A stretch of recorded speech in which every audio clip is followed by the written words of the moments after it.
What is happening out there, rotoscouts basketball fans? 4:30 on a Wednesday. Happy hump day. Midweek. Fun day for basketball. 14 games on deck today. Took a little bit of time to get the old minutes done today. I want to say it took about 3 hours. Put off getting up and getting over to get it done. I was up. I was kicking around, had some coffee. I was watching some stuff in the other room. Sitting there checking my watch, all right, it's 10 a.m. If I go now, it'll be done by 1. And that continued on until around noon. Finally got everything done and uploaded at the site at 3:30. And here we are, an hour later, 4:30, we're doing a show. But we've got everything lined up. It's a good looking slate. Ton of different directions it could go, but there's some very, very clear-cut spots that I think everybody's going to be on. A couple spots for really good chalk. And then it's just a matter of, hey, let's land on the right plays around it. But we just had a version of this the other day. We had, a 12-gamer on Monday? I know I called that I was going to win that one. I came in 8th. That was my best lineup. But, hey, not bad. A little top 10er. Not bad. We had some other successful folks in that one as well. So hopefully we'll take another shot at it. Nice big slate today. Got a few people hanging out, including my landlord, it sounds like, talking to the handyman that he's had working outside all week. I can hear him yelling through my windows. Talks very loud. There's an excited Italian guy named Tony, North Jersey guy. Talks with his hands. Nice dude. Been living here a pretty long time at this point, and Tony and I have gotten along very well over the years. We got Fanatic here. Got Matt Pat. What's going on, Matthew? Matthew Patterson. Cujo Blue. Steven Leibowitz. Travis is here. Yeah, Steven, I agree. It is a bear of a slate. Fortunately, we're not going game by game. We're not having to go through minute by minute as usual. We're going to throw it up. We're going to put up position by position, talk about the key players, look at some of the probabilities from our Ace Mine sims that I just ran. And we'll talk about the general size and shape of the slate. But it's not like baseball where we got to go team by team, game by game, player by player. There's a lot that's just, hey, we're really, especially on a 14 gamer, we got to look at starters. 7 guys from any given team are going to be relevant at all or have a shot to be relevant. A lot of other guys just kind of fall by the wayside on a slate like this. But we'll go through it all. It's an interesting board. I was just updating the Vegas lines in the model in the other spreadsheet. So it just seems like a good place to start in terms of just talking about the slate. So I'll just run through what we're looking at in terms of the Vegas lines. 242.5 point total in the early game between Utah and Indy. That's definitely a little bit appealing. I don't love it being those two teams involved, but I would have to think that there's going to be some contributions from that game, just given the massive point total. It looks like we've got guys there's no Walker Kessler going for Utah, which creates a pretty interesting situation for value around guys like Kelly Olynyk pulling a pretty big probability number for 4,400 on the FanDuel slate. We'll see it in a second. Less so on DraftKings. Definitely relevant on DraftKings at 4,500, but less of a massive problem for Kelly O. But you've got other guys that are popping into at least some lowish to mid-teen numbers, some double-digit probability numbers from the Utah Indy game. So I think just given the raw scoring potential in that one with a 242-point total to lead the slate, it's kind of interesting. 239 points between Washington and Charlotte is definitely going to provide some interesting plays. There's usually playable DFS parts on both of those teams. A little bit more so on the Charlotte side. They're still dealing with no Rozier. They've got a few absences, so there's some interesting situations created in that one that we'll touch on. What else is here? 227 in Boston and Philly, 2.5 point total. That seems like more of a better game than a DFS game. We've got high-end players in that one. Some pay-up options. It looks like I'm swinging the camera up and down. Got some high-end options in that game, but I don't know how big a source of DFS potential that's going to be because everybody's going to be fairly high-priced. LA and Brooklyn, the Clippers in Brooklyn, 231. Kind of see Clips beating up on Brooklyn a little bit. James Harden revenge. Anybody want to go after that one? San Antonio, New York. Wemby's debut in the Garden. Could be an interesting game. Knicks favored by 10.5. the defensively oriented Knicks could play a low-paced game. You've obviously got some difficult to figure guys, despite that Knicks rotation being so tight and so specific. Sometimes just given the performances of guys like Julius Randle, who had a good night the other night, but for the season has been just awful in terms of his shooting, they've been a little difficult to project. RJ dealing with his knee injury. He came back, had a good game the other day. It's a good tweet today that was encouraging for us Knicks fans that I saw. It was... let's see. This is per Tommy Beer. Just looking at Basketball Reference. I love these. You can pull up any couple of stats and oh, well, if you look at these stats, this guy only this guy and these guys have done this. So after RJ scored his 5,000th career point the other night on Monday, he's at 23.5 now. Per Basketball Reference, per Tommy Beer, per Basketball Reference, only 4 players in NBA history have matched or exceeded RJ's career point, rebound, assists, and made threes totals at his age or younger. And those 4 players are, in reverse order, Jason Tatum, Luka Doncic, Kevin Durant, and LeBron James. So that's encouraging. If we're looking to things to cling to for a player who will never be the key player on a championship team. I like RJ a lot, but RJ is not any one of those players. But if we get RJ, in the next couple of years, becomes a poor man's or like a middle class man's Jason Tatum, I could take that. If he's if he's like the capable second guy on a decent contender, I'll take that. It's not RJ that's the problem. But that was at least a compelling and fun and encouraging tweet to see for us Knicks fans. And like I said, you can cherry pick stats to show anything. So take it with a grain of salt. I'm being pretty facetious here. A couple of really low totals in the game between Miami and Memphis at 217.5 and Phoenix and Chicago at 218.5. Those are pretty weak games, but they're both close games. There's some usable parts in both of those games, so they're not off the board by any means. Just not compelling game environments in either one of those. The Lakers in Houston, 221.5. AD still banged up and questionable, dealing with his groin issues. Surprise, surprise, playing Anthony Davis like crazy at the beginning of the season has immediate disastrous effects. 12-point spread between Detroit and Milwaukee is not necessarily great for the Milwaukee high price guys in the fourth quarter. 227.5 point total. They could get their job done early and give you an okay enough game, but that's definitely a little bit of a concern between those two teams. And then some decent games late night. 226 points between Toronto and Dallas. 227.5 between Golden State and Denver. That's definitely a compelling game. Week 1 at the end because Zion isn't going to play. So that Pelly's Minnesota game that looked kind of low end and defensively oriented anyway lost one of its best players. Now it's a 9-point spread in favor of Minnesota and a 216-point total, which isn't ideal. But I do like the Blazers and Sacto could get out there and have a little bit of a track meet. That could be an interesting game. So we've got some options today, obviously, on a 14-gamer. Stephen Leibowitz points out AD was at shoot-around. Yeah, he's been questionable all day. I haven't seen any updates as to probable or anything like that, but questionable all day. So let's get into this thing. Let me fire this up. I was looking at that Utah Indy game while I was talking about it. This was, remember I said Kelly O was going to be problematic on FanDuel? That is problematic. Sort of by DK points on this one. So let's go to, actually, what did I do by? Do it by winners, where I already took out the, these guys are going to be a pain. Derek Lively, Jaime Jaquez, Deron Sebron, Agbaji, and Najee did not come up in the DK sim that I ran, so they're not pulling any value here. They're all projected for, moderate scores. Out of all those guys, Jaquez probably looks like the most potentially relevant that for whatever reason didn't come up.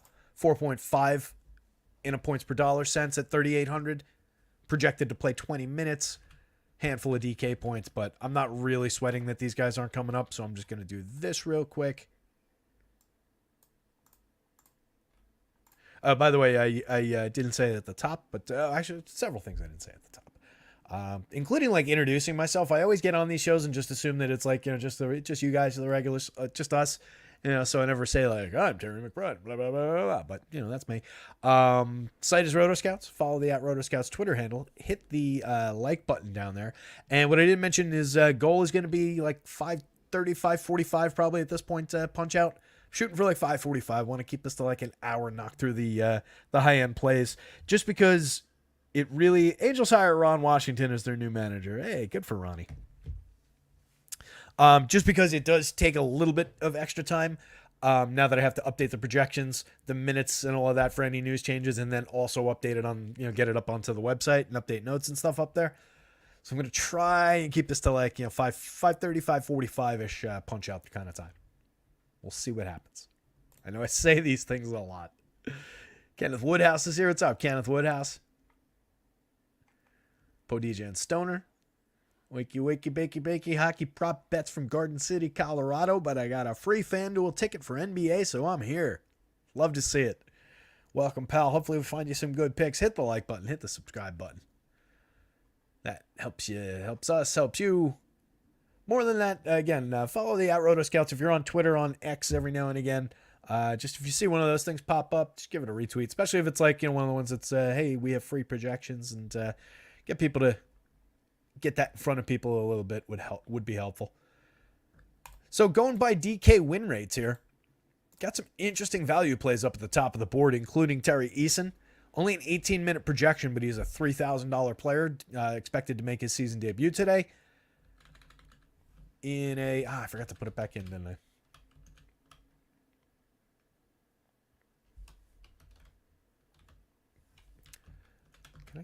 Do I have it still? I'm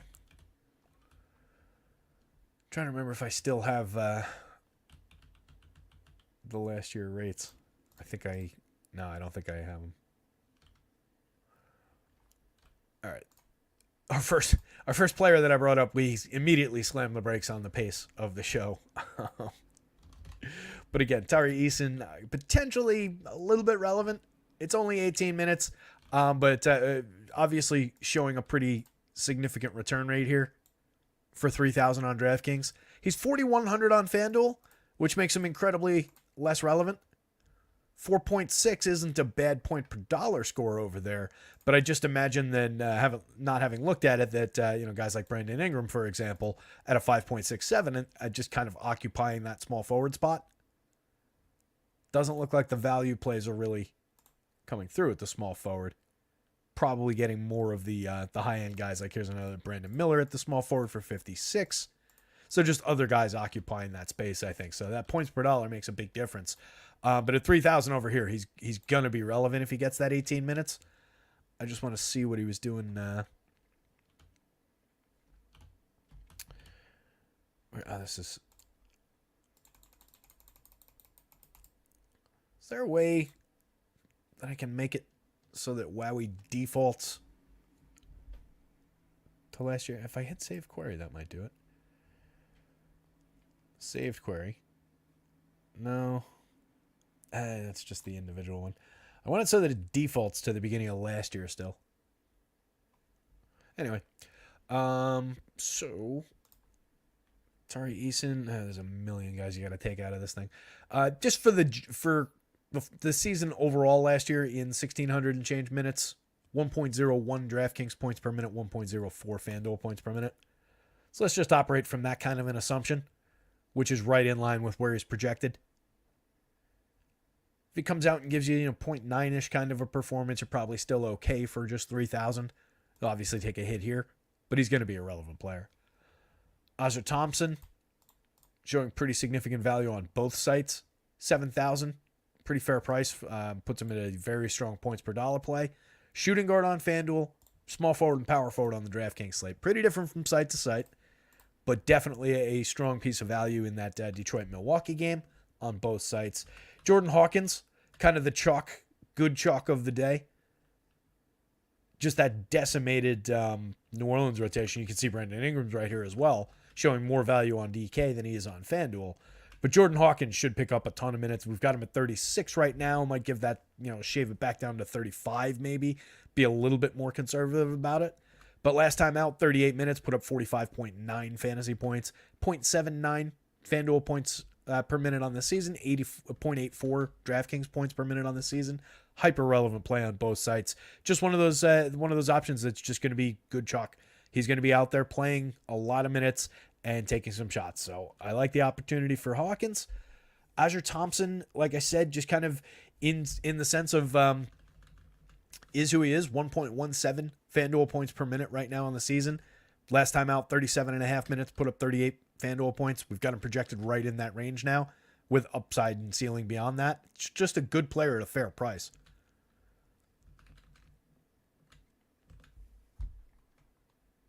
More value plays. Looks like more value options on the DK slate coming through. Like Nas, 5,500 for Nas on FanDuel, center and power forward. Doesn't really make him all that relevant with a 25 point projection. On DraftKings, a little bit more relevant. Comes up nearly 30% of the time in top ones, nearly 25% of the time in winners. 4.6K power forward and center. A little bit more relevant over there where you can take multiple bites at the big men. $3,900 Jay Crowder. Similar story. Pretty relevant over here. A little bit on the board on FanDuel, but much more relevant for $3,900 on DraftKings than he is for $4,400 on FanDuel. Marcus Sasser, $4,500 on DraftKings, $5,300 on FanDuel. The 6+ points per dollar versus the 4.87 points per dollar just makes all the difference in the world. Sub 1% of top ones versus 20% of top ones.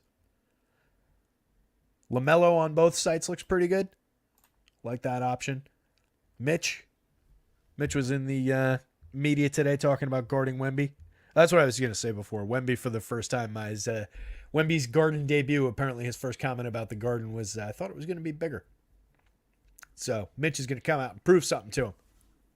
But yeah, Mitch said that he's got him figured out. He's going to guard him like he's a cross between Kristaps Porzingis and Bol. Seems about right. I don't have a problem with that. If anybody can put the brakes on him a little bit with some length, some shot blocking skills, kind of compete with him a little bit length for length, Mitch is on that list. So I don't mind it. It's not a go-to play on FanDuel. He comes up 5% of the time in top one, 7% in winners. But on DraftKings for $5,300, Mitch is on the center board. 5.57 points per dollar, 0.94 DraftKings points per minute so far this season. Got him outpacing that by a little bit. 30-minute projection, 29.54 DraftKings points in the median projection. That's a pretty solid number, putting him in winners 20% of the time at the center spot. A lot of guys, value plays galore on the DraftKings slate. Luke Kennard, 4,000 hitting the board. Julian Strother, 3,000 hitting the board despite just projected for 16 minutes. Not much at all on the board here for Strother, but min price. A little bit of potential for some time. Kelly O, again, more problematic on the FanDuel slate. He's the reverse of those other guys. He's 4,400 on FanDuel, 45 on DK. He's also got multi-position on FanDuel. Let's get into some of the position by position here. Gonna do it like we did it the other day where we're just doing like guards, forwards, centers, kind of across the sites. Matthew Patterson's grabbing a vodka Red Bull, a lobster tail. Sounds like a good day. He's giving advice to... all right. So Poji Jen Stoner saying, when the Girl Scout cookies strain hits your lungs and Monster touches your lips with Deftones in the background and Terry on the YouTube.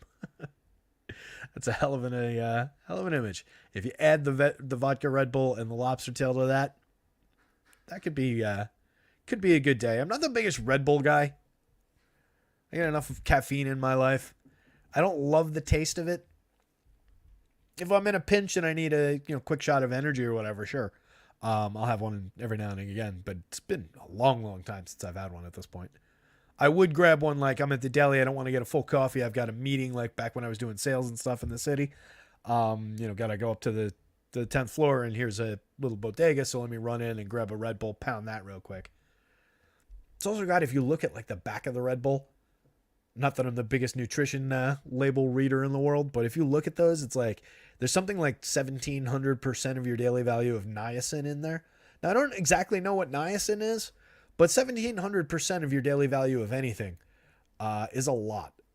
And especially if you think about it, if you're ordering, like, if you've had 5 Red Bull and vodkas, that's a lot of niacin. Again, I don't know what it does. You might just pee it on out with the rest of the drink that you paid for, but yeah, getting like 7,000% of your daily value of anything is probably a lot. But for me, it's really just the taste. I don't really love the taste of Red Bull. And actually, I kind of have a taste aversion for vodka. Actually, now that I'm thinking about it too, vodka just kind of, outside of anything else, just kind of makes me feel sick, especially the next day. Like, I got bad vodka hangovers. I attribute it to a shot drinking contest I had in high school with a friend of mine. She drank 17 shots, so I had to drink 18 shots. It's way too much vodka. Never really had the same relationship with vodka after that.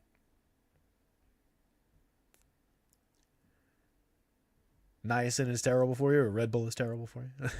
This show is sponsored by, damn it, Red Bull. Oh, Red Bull is delicious. I love Red Bull. Gives you wings and helps you win DFS tournaments.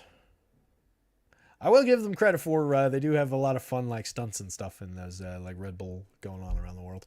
Anyway, once again, Jordan Hawkins, top of the board, 4,700. He's shooting guard only on both sides, 4,300 on the FanDuel slate, coming up nearly 60% of the time in winners on FanDuel. Crazy relevant. Between Hawkins, Malcolm Brogdon, and wherever he's not on this list because we're sorted to guards, but between those two guys and Kelly O, let me actually jump back to the board because that's actually kind of relevant for the FanDuel slate as a whole. There's going to be 3 guys that are 50-60% in Sims. Right? There's for people who like to talk about what's your core, Jordan Hawkins, Kelly O, Malcolm Brogdon. If you put them in every FanDuel lineup tonight, you're not necessarily making a mistake. And then you're just going to get a big swath of these guys. There's a good list of players here on FanDuel at the top of the board, though. But these 3 guys in particular are just soaking up so much of the win. Those guys are relevant tonight. Let's get back into the guards. Resort by DK. Win rates.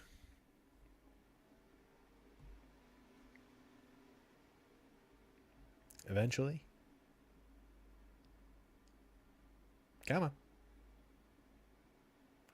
I don't know what I did that would have caused it to take that long. Anyway, Jordan Hawkins. Brandon Ingram also picks up a pretty fair amount of value. No CJ with his collapsed lung. No Zion, just out for tonight. So Ingram's going to be the go-to option in that offense. 8,300, putting up nearly a 50-point projection on DraftKings. Same story on FanDuel for the same price. I like the option on both sites. Interesting top ones versus winners for Ingram. Makes his way into nearly double the winners as he does the top one. That's usually the other way around. Like you can see it on the next line. 58% of the top one winners, 38%, 6%, 23-19. It's the same for Hawkins, though, actually, at the top. 59% of top one, 66% of winners. I wonder why that is.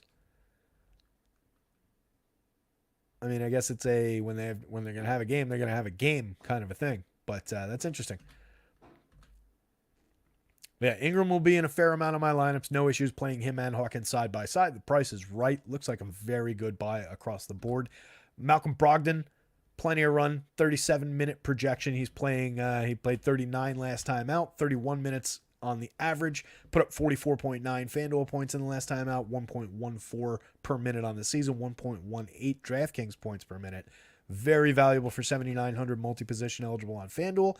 8,200 on DK, a little bit more expensive against the lower relative cap. Still coming into winning lineups nearly 30% of the time. Love the option there. Marcus Sasser we touched on at the top of the show. Not really that relevant on the FanDuel slate. Point guard only, 25 points. An okay projection. 1.02 FanDuel points per minute on the season. A little bit below that in the projection today going up against the Bucks. 30 minutes. Not really showing a ton of relevance there, but with the same minutes and rates, he's pulling a pretty good projection against the 4,500 salary at the same position on DraftKings. 6+ in terms of points per dollar. Puts him in the winners 23% of the time. LaMelo, another really interesting player today, pushing nearly a 50-point projection, 8,900, 8,800 across on FanDuel. Same story over there, 5.29 points per dollar, nearly 35% plus, percent of the time in winners, 20% plus in winners on DraftKings. LaMelo's a high-end player, 64.5 FanDuel points in almost 40 minutes the last time out, 1.24 FanDuel points per minute on the season. 27% usage rate overall on the season. Should have a little bit higher than that tonight. 1.29 DraftKings points per minute. Love the option for Melo. LaMelo, not Melo. Love him or hate him, there's one Melo in NBA lore. I was a Melo guy. I really was. Loved him when he came to the Knicks. Didn't love that he forced the trade to come to the Knicks early instead of just signing here in the next season as a free agent and leaving the team with like a core of pretty talented young players. But is what it is. At least he wanted to come here. And look, he's one of the elite scorers. Just pure scorers. Take his defense and everything else out of it. One of the elite scorers for a long, long time.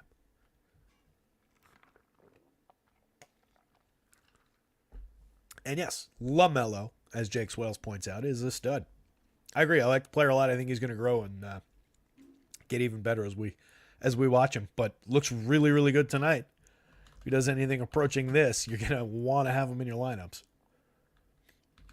Kennard pulling a 26-minute projection in that Memphis rotation, pulling 20-ish% rates on both sites, 4,000 on DK, 4,100 on FanDuel.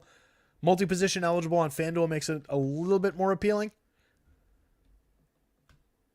Just enough in terms of the minutes. 0.72 FanDuel points per minute on this season. Looks like a little bit more than that. Quick math, but roughly around that level. Just enough time to deliver value for that salary. It's similar in Jordan Swather's on this list, even with a 16-minute projection because of where he lands on DK for 3,000. But this is not a strong projection. This is not suggestive of a lot of upside for Julian Strawther. I don't really think you want to go that deep in your down the board today. 16-minute projection. What's he at across? Let me see if I can... I need to take a minute or two away from him just to get him to come up less. I've actually got him projected for more minutes. Oh, my God. I can't give him more minutes.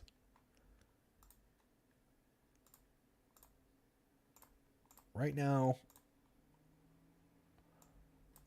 I have Strawther at, again, 16 minutes, which puts him at for this projection, he's a 0.96 FanDuel point per minute player on the season. That would put him, he's currently projected at a 0.84 per minute mark, so he's projected below his usual expectation in the matchup here against Golden State. Damn,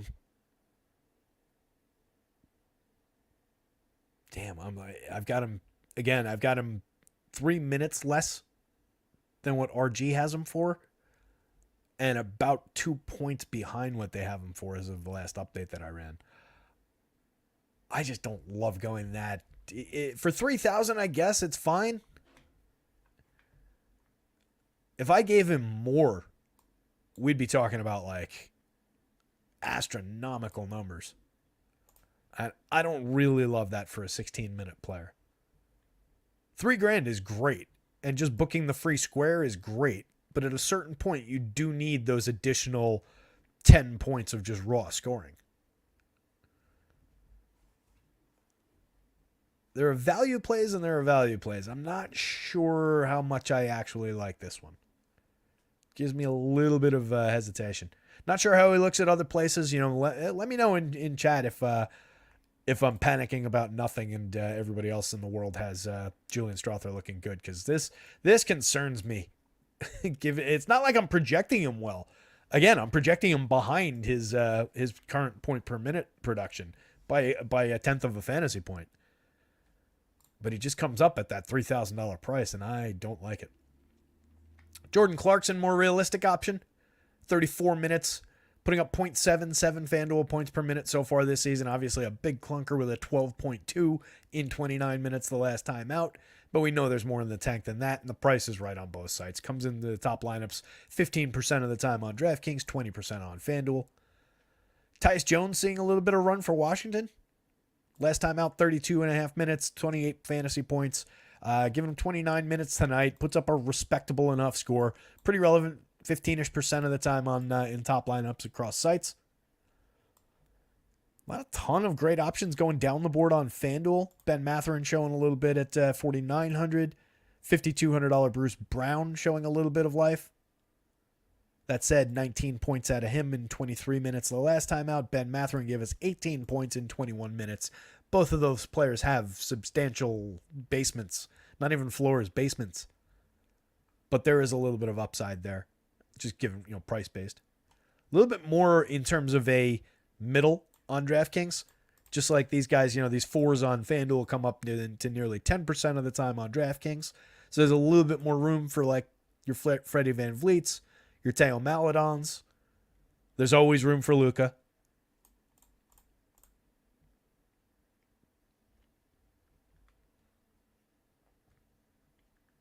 Yeah, Chuck, it's not about the minutes, though. It's about that $3,000 price. I have him at 16 minutes and a 14-point projection, and this is how he's coming up in those sims. It's not a good point per dollar mark. It's not a big minutes projection. It's just about how the widget of this, just position plus price. Just ignore you don't even pay attention to the numbers of the name or the minutes.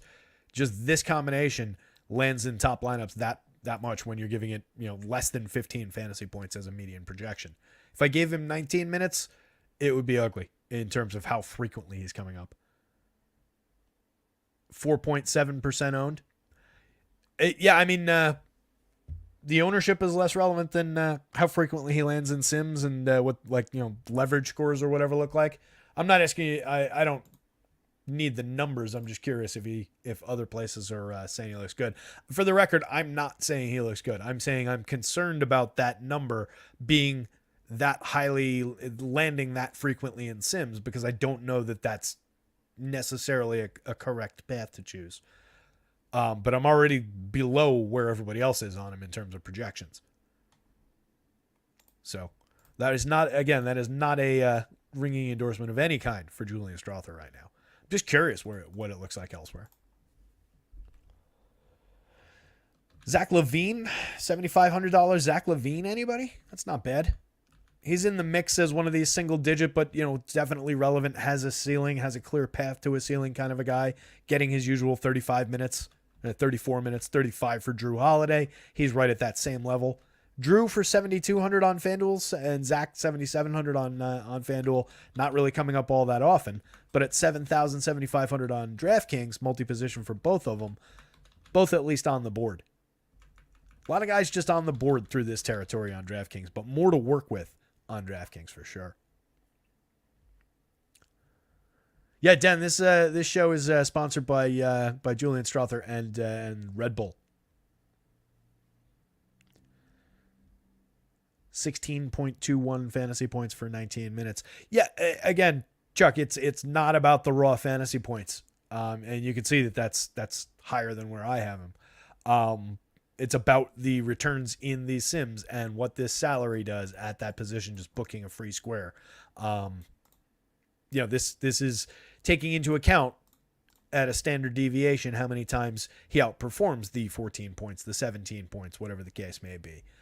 So a certain small percentage of the time, he is going to get more minutes, or he is going to outperform, a couple buckets go in, and all of a sudden you're dealing with, to succeed realistically at this level, you're only looking for like 22.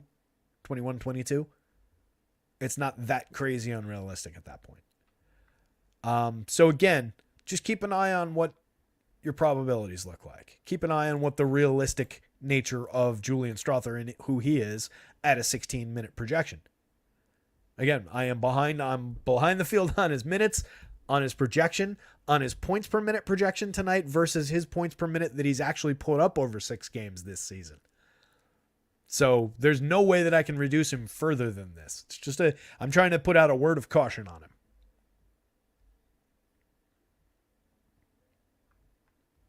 Yeah, I mean, that's it right there. Thank you for pointing that out, Mark. That's right here is the game. If he goes out and plays 19 minutes tonight and gives you 24 fantasy points for this 3,000, it's going to be relevant. You can see how it's so much less relevant at 3,600 at small forward on FanDuel. Same player, same projection, same rates, not at all relevant over there. It's just this price at those positions makes it relevant. And God forbid he puts up the 24. Anyway, let's get out of this. 508. We got time. It's a good question, though. I mean, this is worth talking about when those guys pop up, and talking through the why of why they would pop up in Sims is, I think, important and gets kind of glossed over on a lot of shows.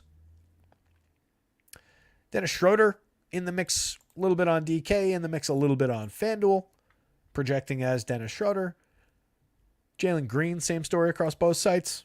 6,300 across both. Shooting guard and point guard makes them a little bit more interesting on FanDuel, but kind of an also-ran projection, not hyper-relevant. Donovan Mitchell, Scotty Barnes, tons of raw scoring potential, landing in the top lineups in the 1s and the 2s. I suspect just because there's so many good value options and good, low to mid-range options at the position, they probably just get their shares chewed up. But neither one of those guys is a bad option, just for raw scoring any given night. It's just this seems to be the position where we get value. Everybody down here is impacted similarly. Cade is interesting, okay, on FanDuel. 7,800, that's a big difference across sites. 78 for point guard, shooting guard for Cade. Lands him in top lineups 20% of the time. 8,400 on DraftKings. Not really that relevant despite a 41-point projection. Sub 5 in terms of points per dollar over there. 1.36% of the time in top 1%ers. Jalen Brunson, 8,300, same thing. 83 on FanDuel, same thing, 4.2% of the time in winners. Another guy downboard, Jordan Poole. I don't love the option. 6,700, 10% of the time in top 1s, 9% in winners. 1.09 FanDuel points per minute on the season. 31.3 minutes last time out, put up 34 FanDuel points. You can get those Jordan Poole ceiling games, certainly, but it's one of the guys that I don't love chasing those games with, if that makes sense. I feel like we're getting more often than not nearer to the median projection with Poole, which makes sense. That's why it's the median projection. Anthony Edwards falls into this bucket of just very, very good raw scoring potential, very good players with ceilings that just don't land great by Sims. But 35 minutes, 8,700, definitely potential value there. Put up nearly 60 FanDuel points in 38 minutes the last time out. Has that potential any given night. That said, the Minnesota side of that one, again, now favored by about 9 points as of the last time I updated it. So the potential for a little bit of a blowout there with no CJ, no Zion. Depends on how those oddball pieces around Ingram hold up. Anybody down here where we're seeing AE, Tyrese, Kyrie, Tyler Hero to a lesser extent, James Harden certainly. Any of these guys is not none of this is to suggest that these guys can't come out and put up between 35 and 55 fantasy points. Any one of those star caliber guys could, especially when they're, at full minutes projections. It's just for the salary, for how they play out against everybody else, they come up less frequently in these winning lineups. But it's a situation where if you land at a spot and you're building your 50th lineup of the day and you've got the hell do those guys go? You've got your 8,500 on FanDuel for Kyrie. You can plug that into a lineup. There's nothing wrong with plugging that just raw scoring potential into that spot in that situation. A little bit less so on DK where he's 0.5% of the time. But that's kind of just how these good players at correct salaries fall a lot of the time. Clay's hiding here on FanDuel, by the way, 5,300. Continues to just be really cheap on FanDuel. Hasn't done much with it. 20 FanDuel points in 28 minutes the last time out. 0.79 FanDuel points per minute on the season. That's not Klay Thompson-esque. But even with a 28-point projection, so a little better than the 0.79, but not a point per minute projection. 15% of the time, 18% of the time in winners. Not an irrelevant play at the shooting guard position on FanDuel. Definitely less valuable. 6,900 on DraftKings. They've got him priced like Klay Thompson or around like Klay Thompson. FanDuel's giving you a pretty hefty discount.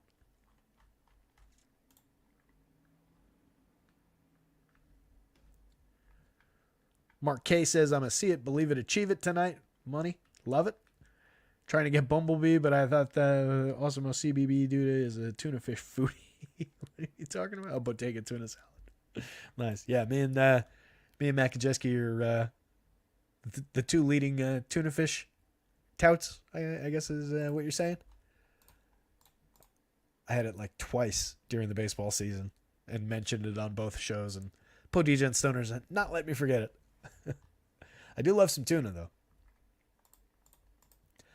Anything else relevant here? Again, it's really a lot of these guys up at the top just based on these salaries, these points per dollar marks. Let's jump over to forwards. We didn't really talk about the injury situation. Let me see if anything broke while we were on. Bradley Beal expected to play now. Beautiful. Had him in all day, but good to know that he's expected in. Jokic probable. Draymond's out. We touched on that real quick. AD questionable. That's a biggie. Ben Simmons came up as questionable during the day. Jalen Duren is another one questionable. That one's been annoying. We know that Zion's out. We know that Walker Kessler's out. That one created a pretty big chunk of value. Devin Vassal's been doubtful all day. Keldon's been probable for the Spurs. There's a bunch of other guys. I've got it documented in the projections article. Anybody else relevant? Keontae George probable. Brad Beal to probable, actually.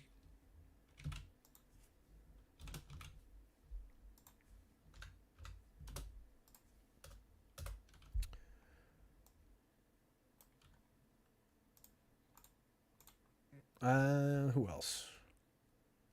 Questionables. Herb Jones, Lou Dort, Precious. Gary Payton, Terrence Mann could potentially be an interesting one in that Clips rotation. Outs that we haven't mentioned yet. Devin Booker, Darren Fox, Scoot Henderson, Xavier Tillman, Chris Middleton, Isaac Okoro, and then a bunch of like role player types. So the key pieces of news that we're really waiting on, at least the known unknowns right now, it's really down to AD, maybe Jalen Duren. Those two players seem like the big ones that we haven't really had updated outside of the stuff that we just don't know is going to happen. For the known unknowns, I think it's those.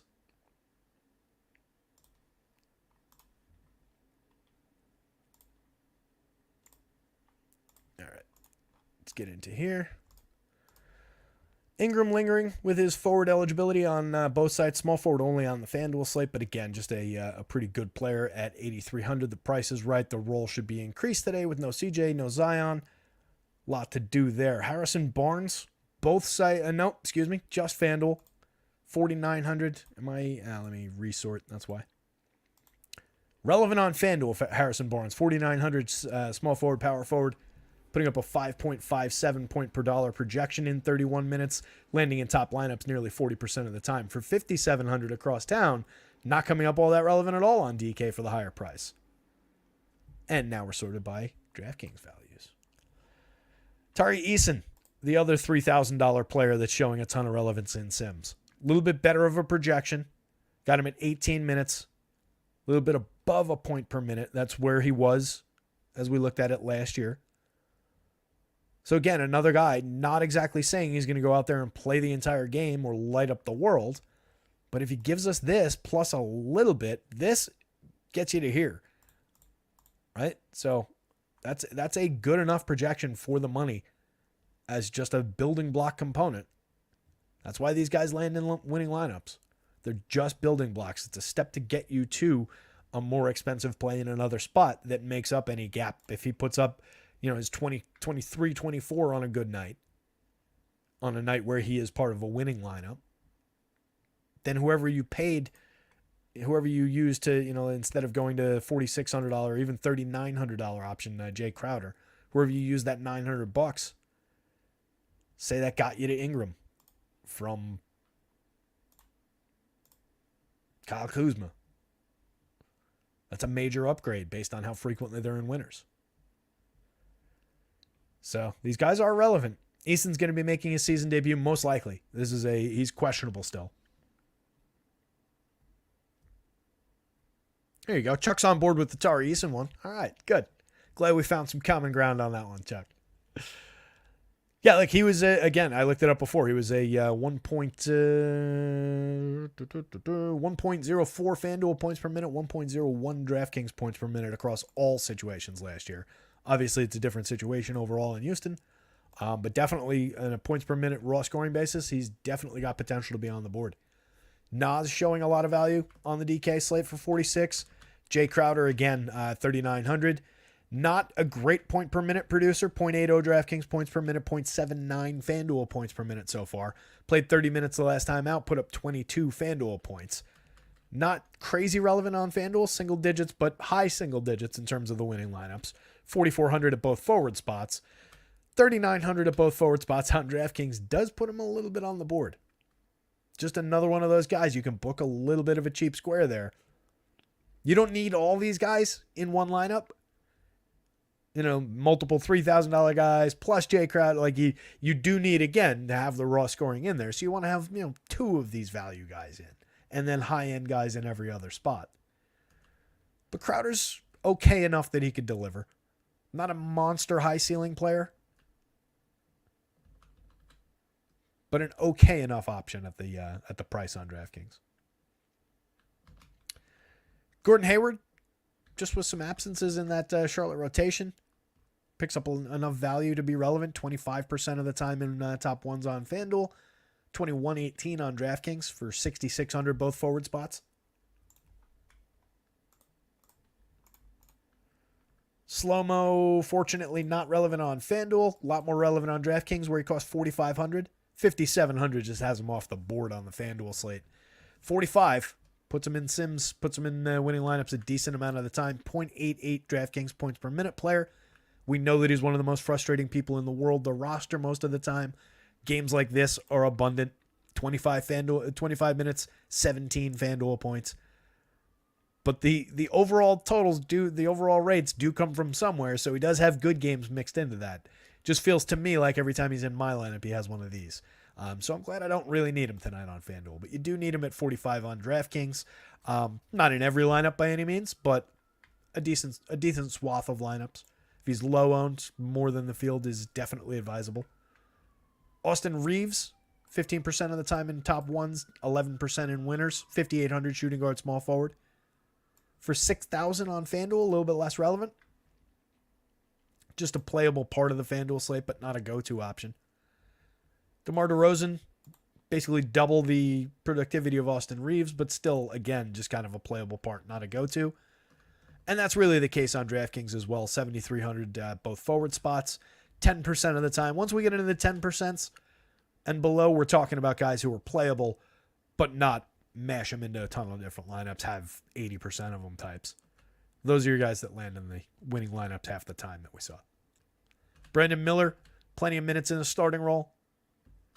5,600 on FanDuel has him pretty relevant. 12% of the time in top ones, 14% in winners. 10% across the board on DraftKings for the same price. For 5,800 at both forward spots. So far, 0.73 FanDuel points per minute, put up 12.7 in 36 minutes the last time out. Gonna have some clunkers, but there's enough value there, there's enough potential there that I think you can get to it fairly safely. Kyle Kuzma, reasonable option, 42.2 FanDuel points in a 30-minute game the other night. That's about your Kuzma ceiling. He can crest up to like 50 on the best of nights. Lands in top lineups a little bit more frequently on FanDuel, where he's both forward spots, 7,600 versus 7,500 power forward only on DK. Karl Anthony Towns, not crazy relevant on either site. Just an is who he is option, 8,100 across both sites, multi-position eligible on both sites, but not really a strong option. 5% of the time in winners on FanDuel, 8% of the time in winners on DraftKings. Another guy put up a big clunker in that last one, 27.8. Yeah, 27.8 minutes, 16.5 FanDuel points. Ouch. Giannis, 60 spot in the last game in 35 minutes, 50-point projection for 10-1, 10-5 on DraftKings. There's been quietly a bit of a step down for Giannis. About 0.3 of a point behind his production from last year.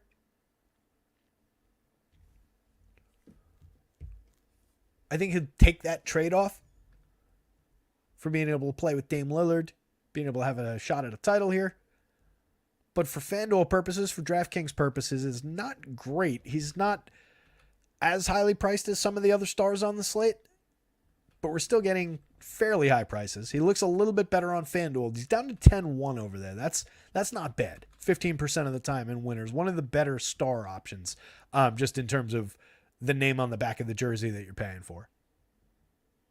10-5 on DK has him less relevant. A little bit under 10, but again, if you've got the 10-5 and you've got the power forward spot, you can absolutely put Giannis Antetokounmpo in that spot any given slate.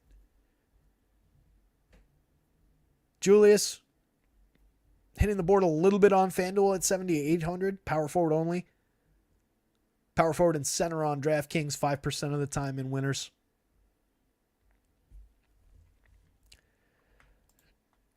What do we like from down here? Keegan's hitting the board more on FanDuel. 6,200 at both forward spots, 65 on DraftKings. That makes such a huge difference when you see guys, higher priced against that lower DraftKings cap. Keegan Murray, not a bad option in that Portland-Sacramento game. That game was a 221.5 point total. Sacramento favored by 7.5. I was expecting that total to be a little bit higher, actually.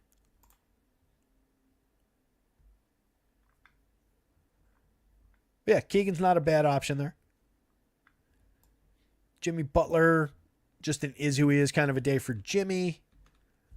We're still sorted by DK, so everybody that we bring up now on the DK side is not going to look all that great.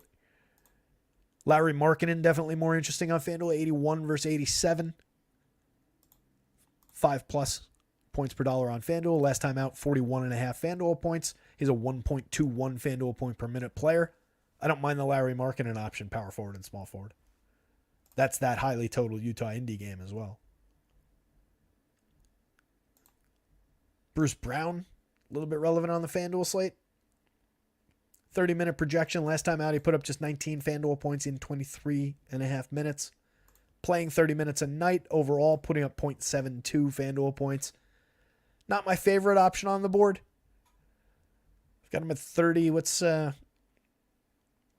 just another piece of that highly total game, which is probably what's pushing up his projection a little bit. If I jump to the Indy side, Bruce Brown. Whoops. Would help if I was on the right tab. I know you guys don't see this other file that I'm clicking on, by the way. Yeah, so I've got him 0.90 for today. He's again, 0.72 on the season. But if we go...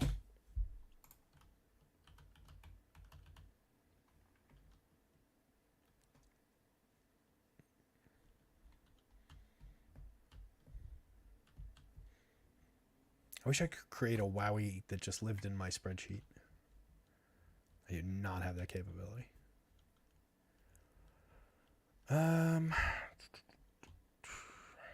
Where is he?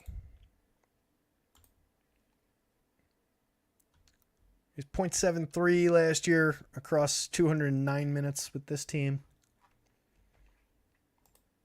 Might be a little over projected. That said, I'm in lockstep with what they've got him at across town. So 30 minutes. What's he done the last?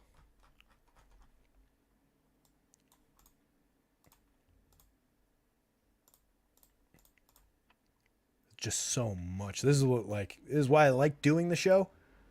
Just to catch stuff like these guys, like this. 21 last time out, 26, 30, 24, 19. Oh, shit. That's Buddy Hield. That's not Bruce Brown. 24, 32, 37, 21. Yeah, I think the minutes are fine.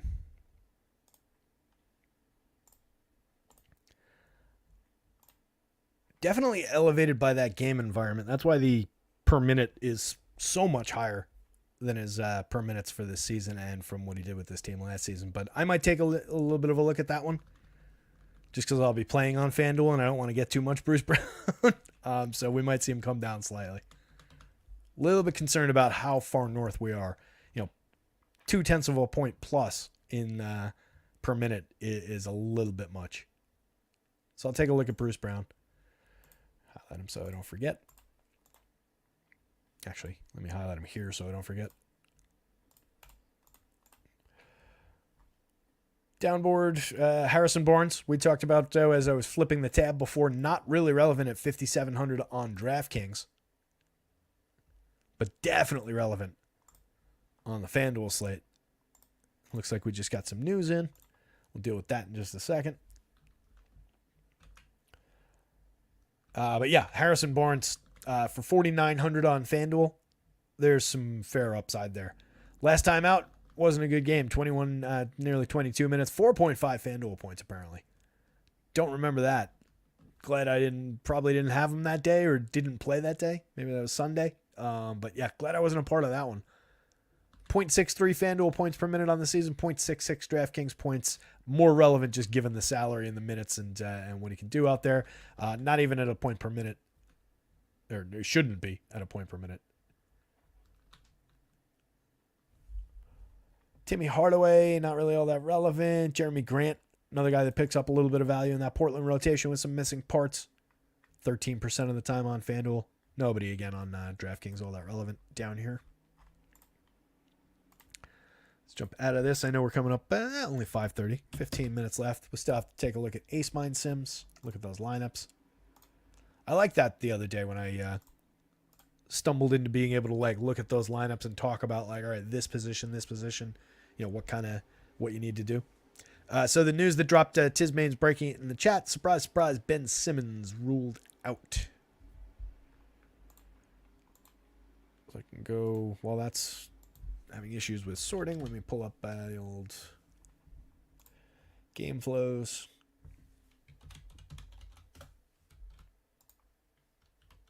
Let's see, he was in for that one.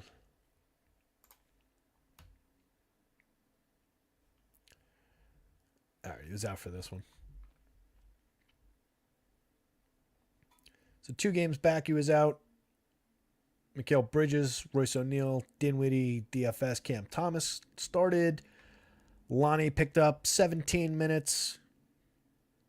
DSJ 14.5. Trendon Watford picked up 5 and a change. Dayron ended up with 17-ish minutes.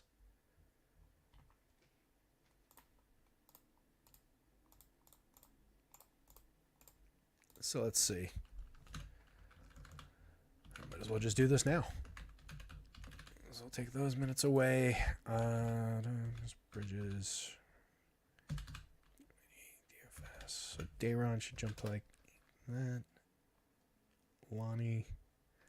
Had Lonnie at 18. What did I say he played? Yeah, that's about where he was. DSJ can pick up another 2 or 3. Call it that. Trendon Watford drops into the projections for the first time today. So Trendon Watford would be, let's give him like a handful of minutes.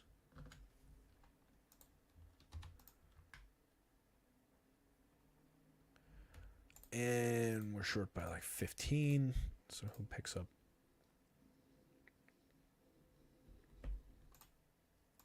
I know this is the most thrilling thing in the world to watch, especially when you can't see the file that I'm making these changes on. I'm just looking at the Nets rotation and seeing where I need to drop some additional minutes. Got a handful of minutes to sort out, but they'll be updated later. Let's Let's see. Royce would probably pick up a few. It's probably just, I guess it's in just the starters. Yeah, if the last time out is any indication, it's just they gave a ton of run to the starters. That was against the Celtics. This is against the Clippers. If you want to compare the opponents, I mean, it's similar kind of opponents if you're thinking about it that way. So I guess we give Royce O'Neal will end up with some additional minutes for sure. I had him at 30. He'll probably tick up to, in the next projection set, +2, +3. Bridges, I've got him at 36. I can't give him that many more, but maybe I'll give him 1. Same with Cam Thomas. Probably end up giving him 1 more. So each of these nets will jump up a little bit. I don't know that there's one guy that becomes like oh my God, that guy gets all the action now. We gotta throw our lives at that guy. It's certainly not going to be Trendon Watford based on any of these changes, and just kind of falling around guys who are already getting minutes. So I don't really see that having a dramatic impact. The guy who will annoyingly come up again probably is Royce O'Neal, which is a pain in the ass. What am I on now? On centers. Let me undo that.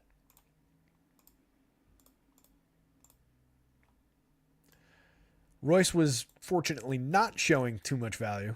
So maybe he only ends up taking a bump up to 10-ish% relevance, hopefully. But he's going to pick up 4 minutes at 0.76. What do I have him at today?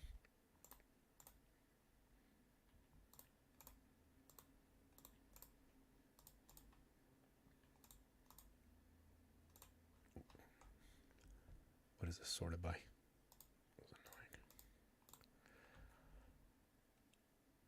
I hate when I sort something or filter something and then I can't find what I filtered it by and filtered stuff out by, and then I can't get back to my old selections without killing the whole thing. All right, I'll worry about it later. Royce will see a little bit of an uptick. Bridges will see a little bit of an uptick, but neither of those guys was relevant to begin with, and really none of the nets outside of DFS on the FanDuel slate were really showing much relevance at all. So maybe they continue to just kind of dwell in that 5 to 10 range. DFS, if I give him another minute on the FanDuel slate, maybe would see a little bit of an uptick, but I probably won't change him. I'll probably leave him where he is. So I don't know that it really has that massive an impact, just, outside of the don't play Ben Simmons of it.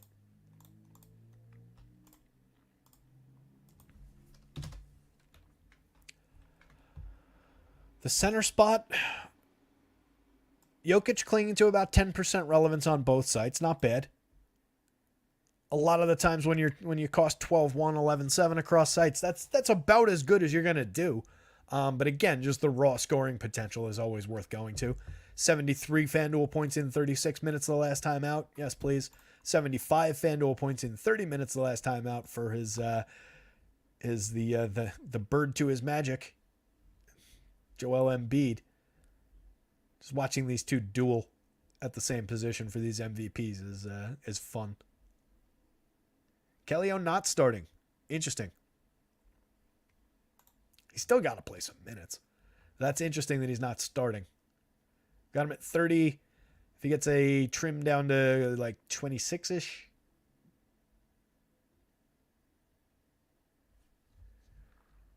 Let me see. Let me pull them up then. Oh, good thing. I already have them up. All right. Oh, that's why it wasn't sorting. It was one column off.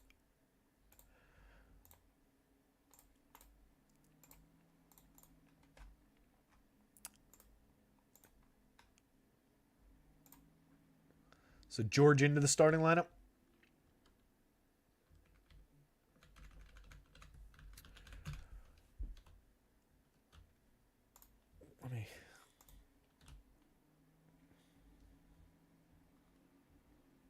So the Jazz will start George, Clarkson, Agbaji, Markkanen, Collins.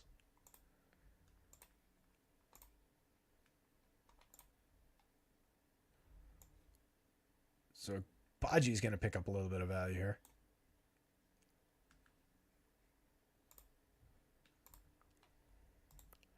I think that's the more interesting one.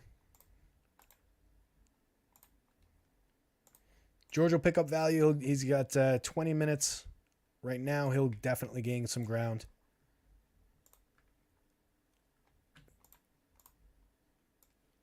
I had him at 20. Oh, he's 3,800 on FanDuel. 3,900 on FanDuel at shooting guard. 3,800 on DraftKings at point guard.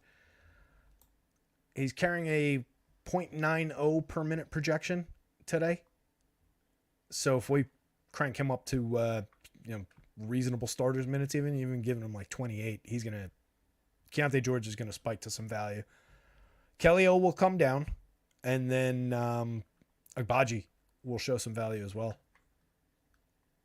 I had Agbaji at 14 minutes. He's a 0.68 per minute player. Kelly O, for comparison's sake, like if you just switched those minutes, which I don't think is what it's gonna be, Kelly O is a 0.98 FanDuel per minute projection today. So there's a big difference between those two players going into this starting role. I don't know that Agbaji shows the ridiculous value that we're seeing on this most recent sim for Kelly O. You're just talking about different kinds of production. He's a 1.08 producer so far this year. So technically I have Kelly O below what he's produced already this year, even in a high-end, high-score game. That's going to be an interesting one. I'm going to have to wrestle with that. So expect that you'll see Agbaji gain some ground, which is not comfortable for anybody. Kelly O will definitely lose some of this value. On DraftKings, he'll probably come off the board almost entirely. Not entirely, but dip down to like the onesie-twosie kind of range. On FanDuel for 44, we'll see. I would suspect if I cut it to, say I cut it just to a 24-24 kind of a split with him and Agbaji in there.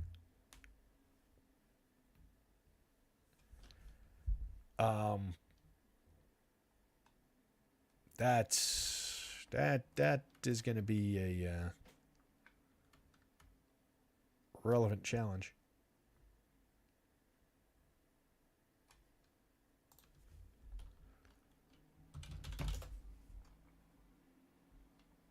One sec here.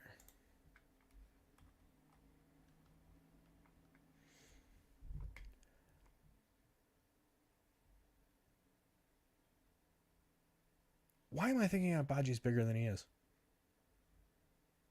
He's not going to split those minutes with Kelly O.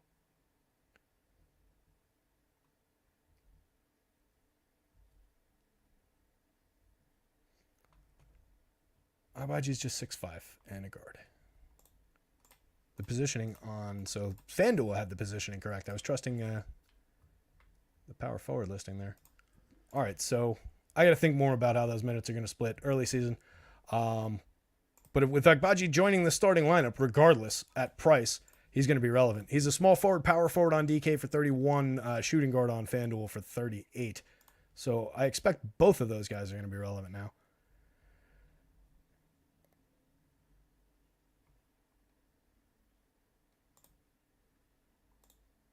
Well, fun. All right. Anyway, let's keep going. So Kelly O is going to come down.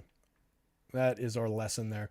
Embiid and Jokic, we talked about their big value.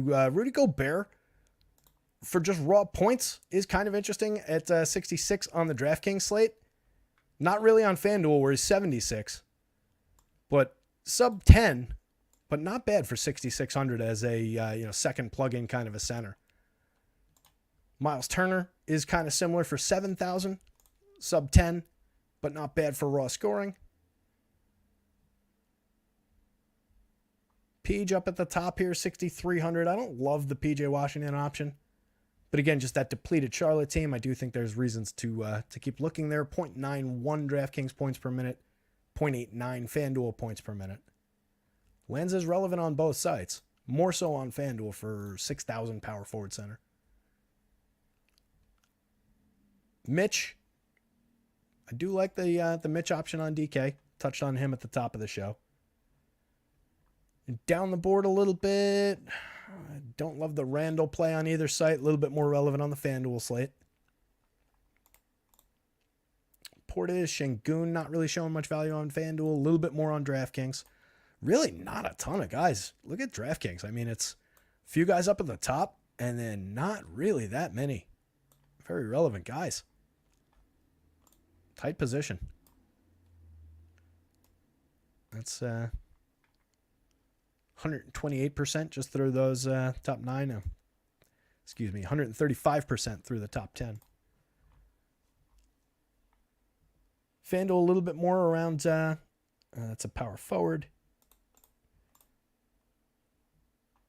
Sabonis has center and power forward eligibility, which is helping probably float him a little bit. 14% of the time in winners, 20% of the time in top ones on FanDuel for 9,700. It's an okay option, 1.26 FanDuel points per minute. On DK at 10,000 center only, that's kind of a no thank you. 1.28 DraftKings points per minute, 2% of the time in winners, less than 4% of the time in top ones.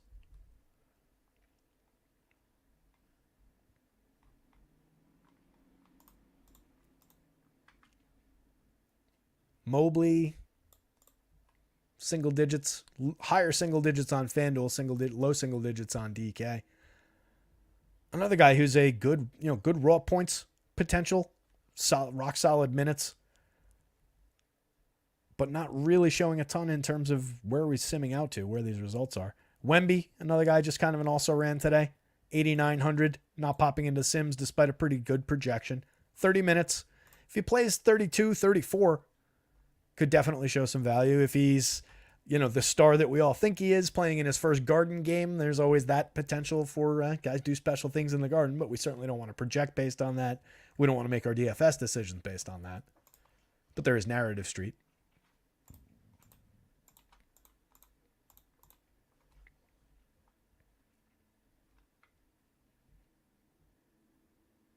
Collins is going to be interesting in that Utah rotation for sure. Doesn't show a ton of results in the Sims, but that's with a 31-minute projection. He's another guy I could see playing out to 34, 35 minutes with ease. 0.94 FanDuel points per minute so far this season, 0.96 DraftKings points. Hasn't really hit the board all that hard yet. Triple J, not as relevant as he has been lately. Bam, KP, these guys are all fine. But they're just fine. They're not like, crazy valuable. Ryan S., what's going on, buddy? We were just talking through way too much Kelly O, comparing him to the wrong guys as my brain got jumbled up on some of that Utah rotation and who's who. We'll get that one worked out in the update for the site. But let me pull up the Ace Mine Sims that are less relevant than they were when I ran them at the top of the show. We're going to take a look at the lineups anyway. And I have to do this. And let me close some of these tabs. That's better.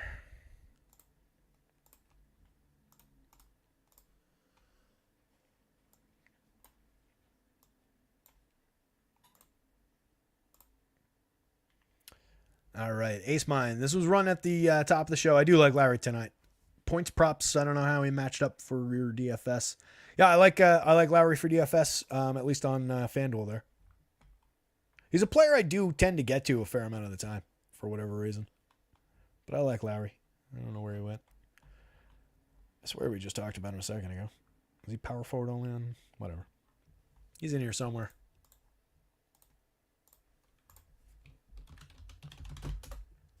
There he is. Yeah, 21% of the time on FanDuel, just 5% of the time, 4% of the time on DraftKings for 8,700. He's just cheap on FanDuel for what he does. 1.21 FanDuel points per minute so far this season, 41 in 34 minutes last time out. For 8,100 at both forward spots, I like that option. That's pretty good. For the season, whoops. It would help if I hit the left or right buttons when I wanted to go left or right instead of hitting page up. I don't know what your points prop is, Ryan, but 24 points, just raw scoring on the season. 24 a game, not bad. Shooting 43% from 3 so far. Taking 9 a game, making 4.3 of them. Again, not bad at all. 63% true shooting overall. I like the player. Like the spot. No issues with it. again, if it's a insanely high total, it's out of line with those, then don't bet it. But sounds like a good spot. Bradley Beal available tonight per Shams. It's good. Simmons out. Kessler expected to miss 2 weeks. Derek White is available. I think that's the only other piece of news that we've gotten during the show. So let's talk this out so that I can have some time to get the site updated. Figure out that Utah thing.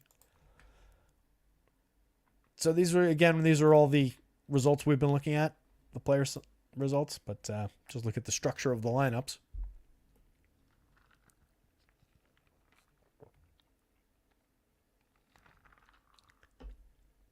So a lot of guys we talked about.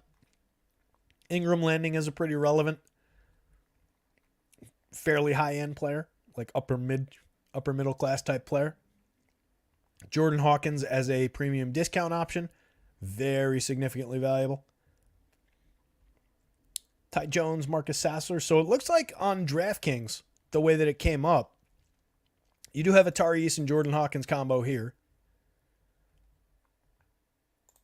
Another one, that's just Tari Eason, but that had Kelly O in it. So some of these Kelly O's will get replaced probably by more Tari Easons.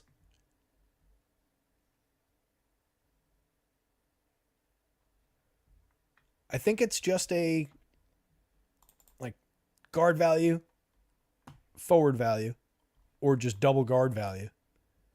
And then fill in upper middle class to star caliber players. You're getting pretty decent looking lineups. We talked about it the other day on DraftKings. A lot of the time you get more really just ugly when it comes to just the names, the name brands that are in your lineups. You get a lot more ugly lineups against that lower cap. Today it looks like, given the 14 game slate, at least we're getting some good name brands in with our value plays. So that's always encouraging. But my point is you're getting to not only your good middle class plays, but you're also getting to your Embiids, your Jokic's of the world. I like how these are coming together. Ingram's going to need to deliver. He's going to be a key piece of the puzzle. Hawkins will be a key piece of the puzzle.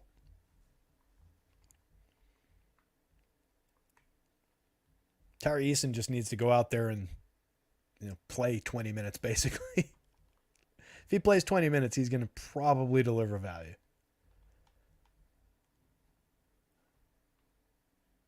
A lot of Kelly O's were popping up in this one though, so this will look fairly different. FanDuel side.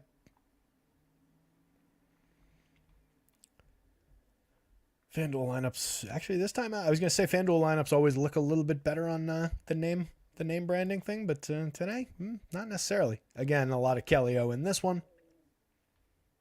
No, we're not even. Why is FanDuel so much wider? It's so annoying. Ton of Jokic coming up. It's just a byproduct of how much. I should have either said by virtue or that's a byproduct. It came out as byproduct. That's a byproduct of how much Kelly O and how much value guys we were getting to. So that'll probably change.